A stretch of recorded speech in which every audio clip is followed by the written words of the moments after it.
Hi everybody, FIDE Master Dennis Monokroussos here, and today we're going to take a look at a recently played game from the ongoing, at least ongoing as of this recording, Amber tournament taking place in Nice, and this is in mid-March of 2010. So our contestants in this game are Boris Gelfand, who at this moment is half a point behind Ivanchuk, tied with Carlsen after 5 rounds, and Gelfand-Kramnik, the former world champion, who is in 4th place right now. So this was from round 4, or you can think of it as rounds 7 and 8, depending on how you want to count them. And this was the blindfold game between Boris Gelfand and Gelfand-Kramnik. So actually this was round 7 overall, and the 4th round of game pairs. If you don't know what I'm talking about, I guess I should explain. So this is an annual tournament, and it's a double round robin, but the double round is a round where you play your opponent with, you play him blindfold first, and then later that day you play a rapid game with colors reversed. So first the blindfold game, since that's going to presumably be a bit more tiring than the regular rapid game, so you do it when the people have as much energy as possible, and then later on you play the rapid game. So okay, here we go. This is the blindfold game. Gelfand had white. And there's a particular theme that I have in mind for this. So one thing that was kind of curious about this is Kramnik playing black in the King's Indian. This is not exactly part of his regular opening repertoire, and this is true in general in these Amber tournaments. It's kind of a fun event. It's not rated, and because it's not rated and it's not a qualifier for anything, for that matter either, the players kind of loosen up a bit. They play a bit more freely. And of course, they're also more likely to play things that they don't normally play, both for the fun aspect, but also because, of course, they want to hide their preparation for more important tournaments too. So here's Kramnik trying something a bit out of the ordinary, the King's Indian. He's been a very effective King's Indian killer in his career. I mean, one of the reasons why Kasparov quit the King's Indian was because he was having poor results against Kramnik. Wasn't the only reason. I mean, I think he also did it, if I recall correctly, because he just got tired of the workload of preparing both the Najdorf and the King's Indian. But Kramnik certainly chased him away. Kramnik beat him at least 3 times and had winning positions in at least one more game that I can think of offhand. So, for the most part, Kramnik has done very well with white against this opening, and so it's kind of unusual to see him play the black side. Anyway, here Kramnik went for a bit of a sideline. It's certainly well known, but it's not as popular as e5. So e5 is clearly the primary choice. Other moves that are played are knight b to d7 and the similar knight to a6. Both have the same general idea of trying to plunk the knight on c5 after e5 at some point, but of course knight b to d7 stays out of the way of the bishop on c8. Okay. Anyway, Kramnik played bishop to g4, and the general idea here is for black to swap off this piece. It's a bad piece in a certain respect. Now, in the classical King's Indian with e5, this bishop is very, very important in these lines where white plays d5 and goes for the queen side, black plays f5 and goes for the king side, because this bishop is sometimes needed as a as a sacrificial weapon when black is trying to break through. So often there'll be these positions where white has to play h3 to keep lines closed after, let's say, g5, g4, g3. And then once that happens, black will have bishop takes h3. And it's not only in that kind of case, but that's an example. So in the locked up position after white plays d5 sooner or later here, white is very happy to swap off the light squared bishops, both to keep his king side protected and also because his light squared bishop is kind of a bad piece. But abstracting from that, so if we forget these king-side attacking variations, this black's light-squared bishop is kind of a funny piece. Because we can see plans, for instance, where black plays something like c5 and white plays d5. And then we can see that black's pieces really are mostly geared towards dark squares. So, of course, there's this great bishop, which has a pretty open diagonal. There's the possibility of occupying e5 with a knight. Also, there are plans where black plays e5 instead of c5, and then it's the c5 square that comes available for a knight via a6 or d7. And And even there, sometimes too, down the road, the dark square bishop can be effective. So generally speaking, black's light squared bishop is kind of the piece that doesn't really belong in all of this. It doesn't have any obvious diagonals where it can target white's forces. So even in what I was saying before, I mean, the only reason why that bishop is important is to fight for pushes, let's say pawn pushes to g4, and to be able to break something up on h3. So it's not that it has kind of a normal function. So bishop to g4, the idea of swapping this off is actually pretty sensible. Okay, Gelfand plays bishop to e3. Kramnik plays knight f to d7. This might look kind of funny to you if you've never seen this variation before, but it's really very common. So it gets out of the way of the bishop, and black prepares c5, and if allowed, he'll also play knight to c6. And then you can see all of black's pieces, practically, are fighting for these dark squares. So you can see both knights are making their presence felt on these central dark squares. A pawn on c5 will, a pawn on d6 will, the bishop will. And so by having this bishop on g4 and then getting rid of the white knight, black gets rid of a piece that just doesn't do anything, and also gets rid of a white piece that can fight for these dark squares. So very logical in principle. Here for that reason, one main move for white is to play knight to g1. So this too looks kind of funny, but the point is that white's knight is more useful than his bishop, both because the bishop is kind of a bad bishop, the one on e2, and also because, again, the knight can fight for dark squares where the white bishop on e2 clearly can't. So this is actually the most common move, at least in the PowerBook database, although it doesn't score better than the move that Gelfand shows. But it's certainly reasonable, and white scores okay. So, for instance, c5. Now castles. d5 is played too, but castles is more common. So let's say cd, knight d4, knight c6, rook c1, and okay. You have clearly what looks like a pretty typical sort of position, but black does pretty reasonably here. So he's gotten rid of his worst piece, and all of the rest of his pieces, his minor pieces, make very good sense. And the black queen can come out to a5 and do just fine there. So a6, queen d2, queen a5, and so on. So all very natural moves, and the game just goes on. All right. So white played rook to c1. And now black can play e5, as I mentioned. So d5, a5, so preventing white from playing b4, so a knight can go to c5. And, well, actually, f5 isn't the only playable move here. But anyway, this is, again, another fairly important possibility within these bishop to g4 systems. So e5 lines aren't as prominent as c5 variations, but they represent another important option, another important branch of the bishop to g4 tree. Okay, well, we're going to look at c5. This is what Kramnik played, d5. And now what I want to do is to kind of go through the game quickly a first time and present it in a kind of superficial way. So this is going to be somewhat reminiscent of what we did in a show a couple of weeks ago, where I sort of presented phony annotations first and then went back and took a much more careful, much closer look.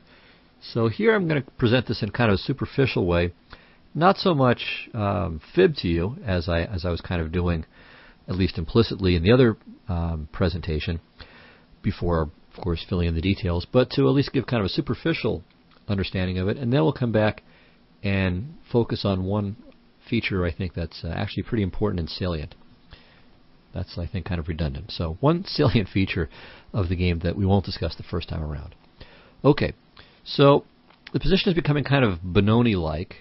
Clearly it's a Benoni kind of structure, especially if black plays e6 and e takes d5. And typically in Benonis, black is going to go for queenside play, certainly in c takes d5 Benonis. And there are two typical ways of doing it. One is to play for a6 and b5 without the knight from b8 coming out. And the second, or I should say without the knight coming to a6. And the second plan is to go knight a6 and then knight to c7. Now, since black has already played the knight from f6 to d7, that knight can't really go to its original, or its normal square, its natural square, other than a6. So, let's do it. Knight a6, castles, knight c7. White finally collects the bishop here. takes, a6, a4. Okay, so b5 isn't going to happen anytime soon, so black, meanwhile, makes progress somewhere else. So he plays rook e8, queen d2, e6. And so now the idea is, okay, he's going to play e takes d5. And depending on what white does, black will choose his counterplay accordingly. So if white plays c takes d5 in response, then black will go for b5. If white plays e takes d5, well, then black will head for the king side. All right, so here white played a5, trying to close down the queen side at least somewhat. Black took, and here you might want to try to figure out which way to play. Actually, both pawn captures have been chosen in the past, but see which one seems to you to be the most sensible. Well, Gelfand chose e takes d5, and now Kramnik plays queen to h4. So here he is. He's lining up on the king side. He'd like to play moves like knight to e5, maybe bishop to d4 even, and then knight to e5. And there are some other clever ideas behind this too. So it's looking fairly aggressive. Oh, still one more idea is to double rooks on the e-file. So a variety of plans available to black here. But bishop to g4 kind of messes things up because white is not only threatening to take on d7, but is also threatening bishop to g5, trapping the queen and winning at least a piece. So black really has a kind of unpleasant choice to make here. He could retreat the queen, and then he just has kind of a lousy game. So bishop to g5, f6, rook fe1, knight e5, bishop h4. So threats to play f4 now. So queen f7, bishop e2, saving his pawn on c4 and also preventing the exchange on g4, f5. And now white could play f4 and would have a good game, but even better is to play knight a4, preventing any b5 business more or less forever. Knight to d7, stopping white from putting the knight on b6. Well, the knight can still go to b6, but at least then it can be exchanged fairly quickly. So bishop to g3, hitting the pawn, bishop to e5, takes, knight takes, and now even better than playing b4 is, better than playing knight to b6 is b4 right now. So you can, the knight on a4 will help to achieve a c5 break. So takes, f4, knight to d7, queen takes b4, and white has a very, very big advantage here. Black is weak all over the place. So this is weak, the c5 advance is a problem, and black has no kingside counterplay to speak of. So instead of going that route, Kramnik decided, all right, in for a penny, in for a pound, and played rook takes e3. Okay, queen takes e3, bishop to d4, queen d2, f5, bishop d1, knight f6, knight e2, knight e4. So black has managed to activate a bunch of his pieces. So the queen looks active, the pawn on f5 looks nice, the bishop on d4 is great, the knight on e4 is looking very nice. But the problem is that after queen to f4, there's nothing for him to capture, there's nothing for him to do. And white also threatens, not only of course to take the queen, but to play knight takes d4. And Kramnik, I think, is already losing here. So he trades, plays rook e8, so he activates the rook. But everything is covered. So, the pawn on b2 is covered, f2 is adequately covered. So black's pieces all look pretty good, or mostly look pretty good, but there's not really anything for them to do here. And so white is just going to, slowly untangle and either exchange or drive back black's pieces, and gradually the extra exchange, and it's a full exchange, not even a pawn for it, that's got to make the difference. And it did. So here's how the game continued. Knight to g3, rook to d1, and rook to e4. So again, black keeps going forward, but there's nothing for him to do with these pieces in their advanced locations. So knight to d3, king f7, rook e1. And so now, well, what's black to do? His knight on g3 is fine, but it's precarious there. The rook is good, but it's going to get traded off. And, he just doesn't have anything really to create reinforcements. So he plays h5, now king h2.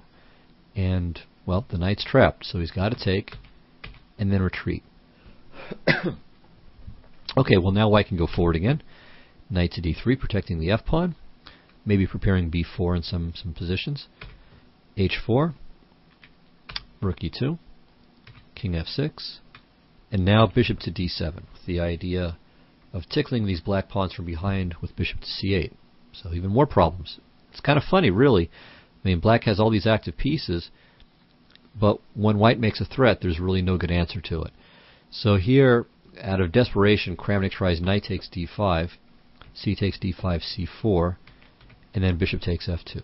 So now Kramnik is down a rook for just 2 pawns. He doesn't even have a passed pawn here, and you know, the knight and the bishop aren't exactly going to give mate or a perpetual check. So the rest is just death agony here.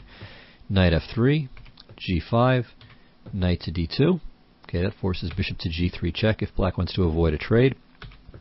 King g1, knight c5.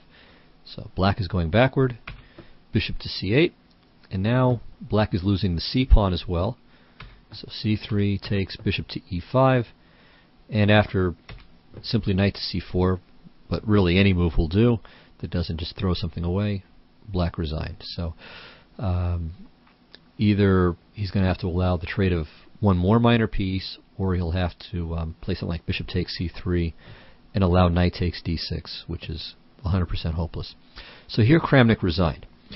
Well, why did Kramnik lose this game so badly?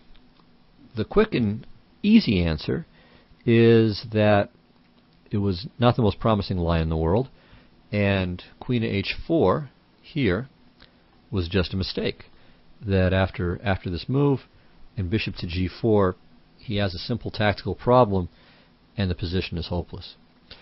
Well, that's part of the story. I think that's right. But I think a more interesting part of the story, and what will now be the star of the rest of this presentation, is a focus on this bad knight on c7. And this is really, in another sense, the culprit for black's problems. And I think this is kind of a basic problem for black in this variation. So let's go back through this game, at least through much of it, and focus on this knight on c7 as the issue. Okay, so we can zip through these moves again and start from here.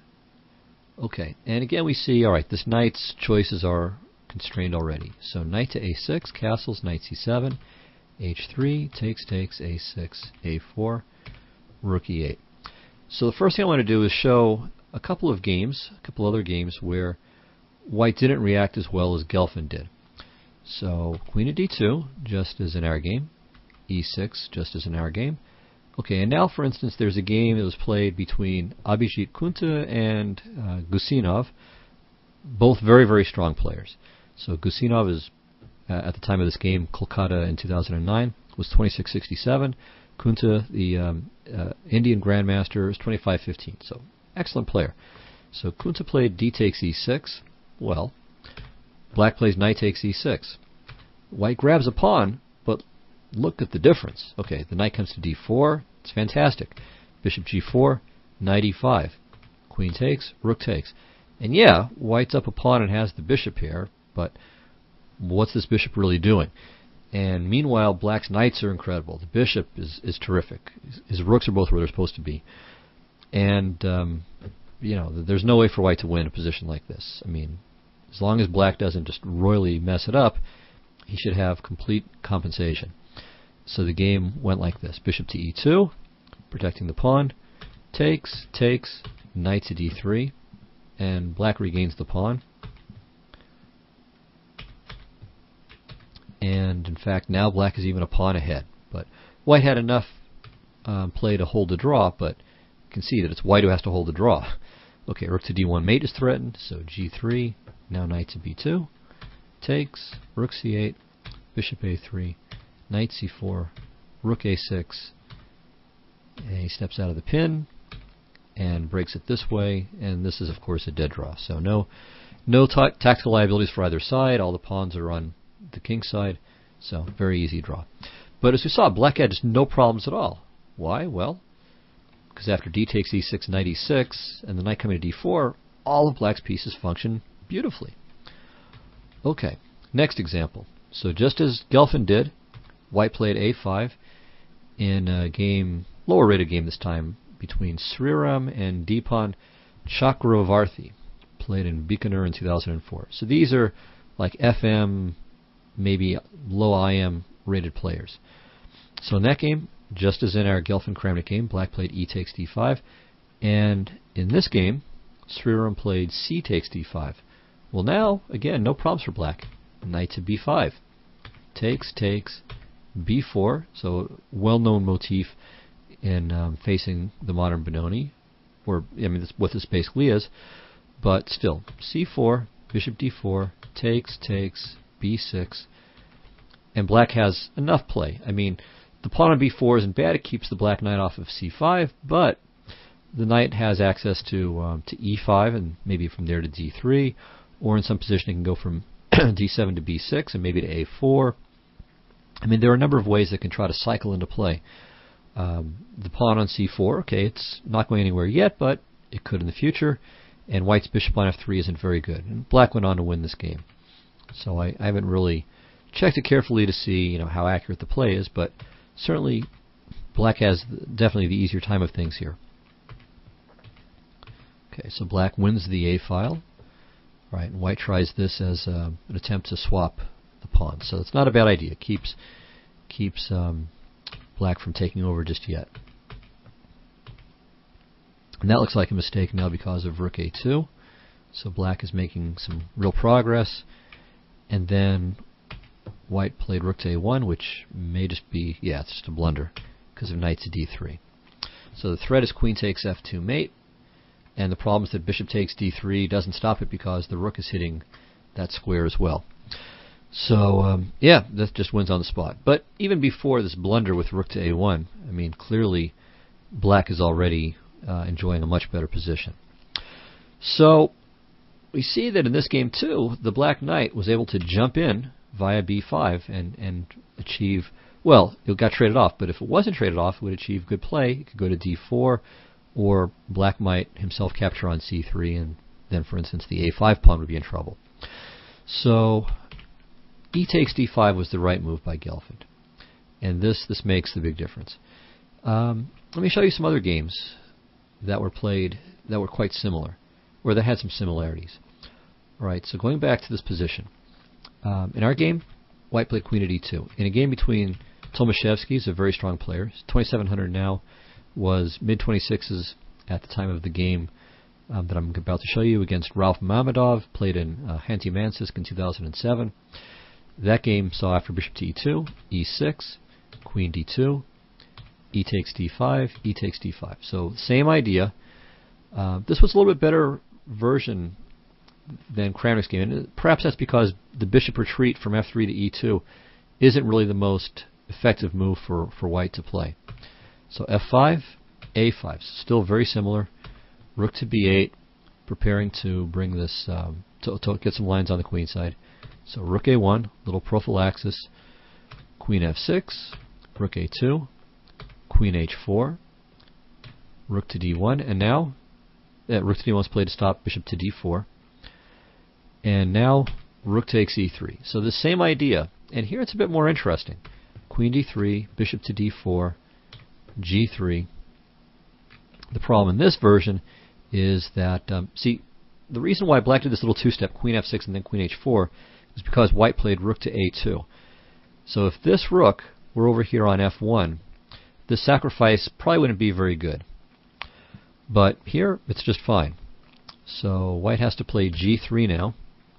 And here, if black had played queen takes h3, he'd only be a little bit worse after this counter-exchange sack. So it would be at least a reasonable position, though white, I think, is still a bit better here.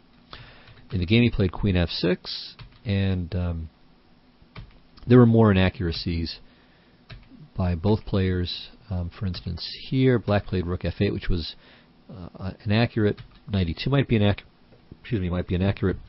And here, black should probably play bishop takes f2, making the position really crazy. Instead, after queen h6, knight takes d4, white was winning and went on to win without too much trouble. But so we see the similar ideas. But again, this knight on c7 is just out of play. I mean, it's just not participating at all. And so even though black can scrape up some play, he's in constant danger of just essentially being functionally a piece down. All right, in another game, after queen to d2, as in our main game, black played rook to b8 instead of the immediate e6. Okay, bishop to e2, and now a couple of games. So first I'll show you a game between Luc Van Wely when he was pretty young, back in 1991, against Miso Cebolo. So that went e6, rook fe1, ed, again ed, queen e7, a5, queen f8, rook b1. Again, preparing the b4 advance. Black is, putting the queen on f6. Generally, the idea of doing that is to play something like h5, king h7, and bishop h6, but not really here. So the idea here is to play f5, but white just played knight a4, and he's clamping down on the queen side. He's ready to play b4 with a very strong attack. By the way, I should say about this queenside attacking idea that white is using, there's a very similar kind of plan that used to be quite popular in the 6 bishop to e2 Najdorf. In that case, of course, black didn't have a pawn on c5, but the same broad idea would still hold. And of course, after b4, c takes b4, black won't have a pawn there either. So the idea is to play c5 as the follow-up and get pressure on the b file as well and try to break black down on the queen side. So black played b5 here, trying to grab some space, and after ab, Cebolo came up with knight to a8. So finally trying to find a way to get this crummy knight into the game. Alright, so b4, knight a to b6, takes, bc, rook b1, knight c5. So black at least managed to solve that problem. Unfortunately, in this position he's still clearly worse, not because he has a bad piece anymore, but because white has this very nice passed d pawn, and black's queenside pawns, especially the a6 pawn, are very weak. And it took Van Wely quite a while to win this. It was, another 22 moves, but he won. And it was played, if you want to look it up, in San Benedetto in 1991. Okay, well, going back to this position, instead of Cebolo's e6, another game saw knight to a8. And this is a game between Gerald Hertneck, German grandmaster, and a player named, I'm guessing the pronunciation is Rosenda, played in the port of Spain in 1999, and Rosenda is rated about 2365. So, a good FM, maybe low IM player. Rook a1, queen a5, queen c2. White's a little bit better here. Rook e to c8, rook a3, queen d8.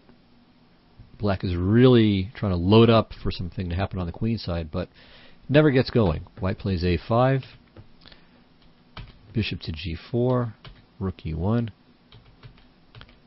And, okay, black has a little play, but it's not really enough, and you can again guess the reason why. Okay, after f4, knight g6. Black's position overall is a little bit worse, but there's one aspect of it that makes it even worse than a little bit worse, and it's, again, this stupid knight on a8.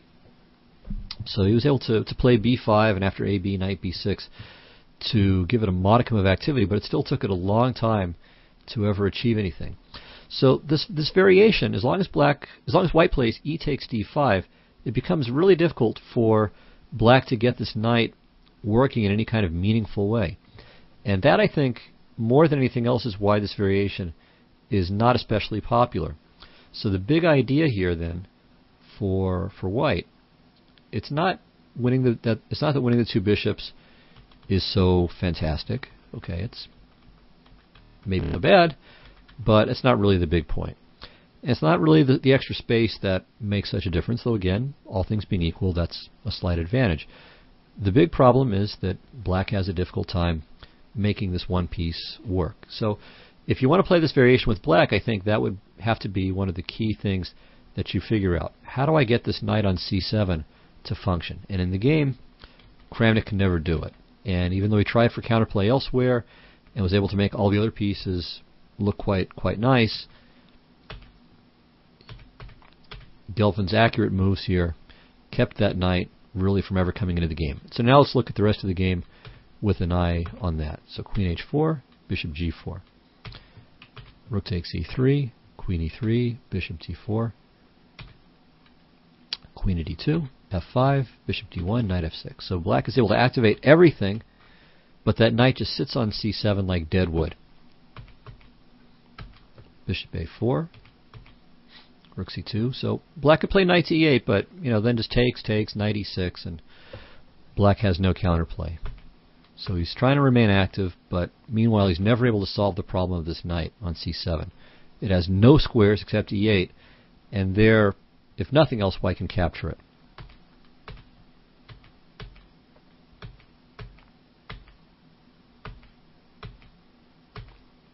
This knight just still sits there. And now after bishop to d7, well, it's even worse. So here, finally, this piece can't help defend anything. It has no aggressive prospects. So Kramnik just gets rid of it in exchange for 2 pawns and a moment of a last little moment of tiny initiative. But it's just nothing. And that was it. Okay, so the moral of the story is Tarash's old maxim still holds true. If you have a bad piece, sometimes your whole position is bad. And that's exactly what we had in this game. So that's a theme to keep an eye out for. There are a number of openings in chess where one side or the other has a bad piece. And if that piece can come into the game, if it can be made to function properly, then that player can have a good game. But if it can't, then you can see a lot of pain and suffering as happened. Even one of the greatest players of all time. I mean, he was just basically crushed by Boris Gelfand, who probably didn't even break even the smallest metaphorical sweat in this game. It was just all very simple. He dealt with black's immediate threats and enjoyed the extra exchange, plus, well, in effect, it was almost like an extra rook with this knight having no role to play whatsoever. Okay, so hope this was at least a little instructive and entertaining, maybe too, and also a salutary warning for anyone who would play this line with black. So I don't want to say that this variation is bad for black, but what I am saying is that solving the problem of that knight, whatever you do with it, is going to be an important part of figuring out how to play this variation. Okay, so thanks a lot, and I will see you next week. Take care. Bye-bye.